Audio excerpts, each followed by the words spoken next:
With Log Home Building Information. Today we'll be interviewing Mike Hompertz with Patriot Log Home Builders. Hello. Hi. Can you tell me how long you've been building? Approximately 23 years. And I understand you build for a lot of companies. How many do you think you built for? Well, probably in excess of 30 different log home companies. And do you have some favorites? Yes, I think there's several I'd prefer to build.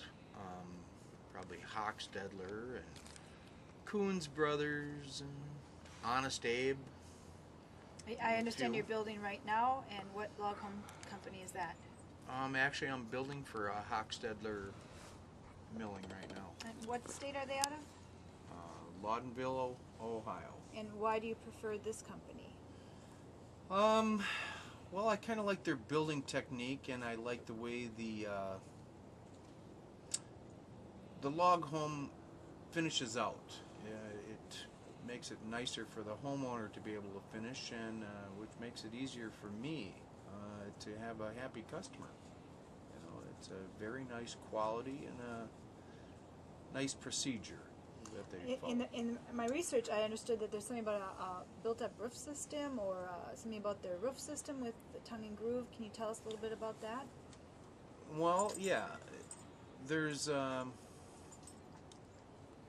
basically two different thoughts of. One's a built-up roof system, which is through the construction phase you insulate, the builder insulates the place on top of decorative tongue and groove, and the other one would be to run, let's say, a rafter system, and then put the roof on, and then insulate from underneath, and then cover the insulation with tongue and groove. So it's kind of two different methods of.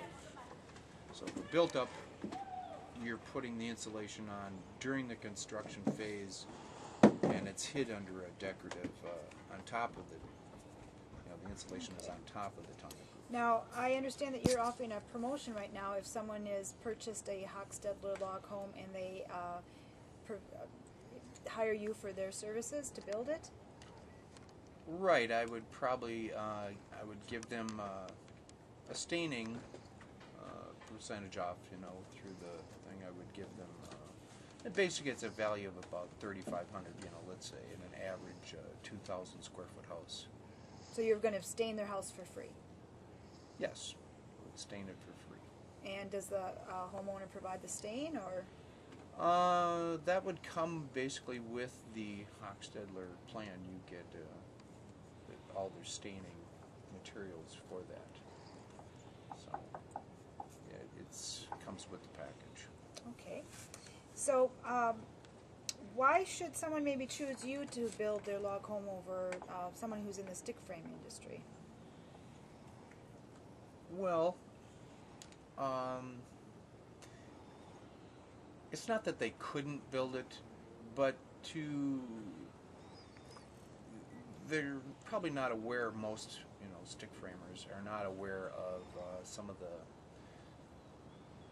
things that you'd want to have some insight as to where you're going to go with this log home, or how to aesthetically hide maybe electric or plumbing or heat, air conditioning. And so you kind of have to have some forethought as to where these things are going to go to try to circumvent some of these problems. And then also, most stick framers, they're not going to be aware of what tools they properly should have to do the job right and to make it right. Certainly they know what level is and they know what plumb is, but to accomplish that, it would seem like trickier to me. I mean, laying down big logs, and what does that all entail? Does it entail heavy equipment, or? Most of it we're doing by hand, and certainly some of it you can't. Yeah, you would have to have larger pieces of equipment either to send it to the second floor of these buildings, or try to set some of these ridges or bigger beams in the beam construction part of it through the floor or the roof system.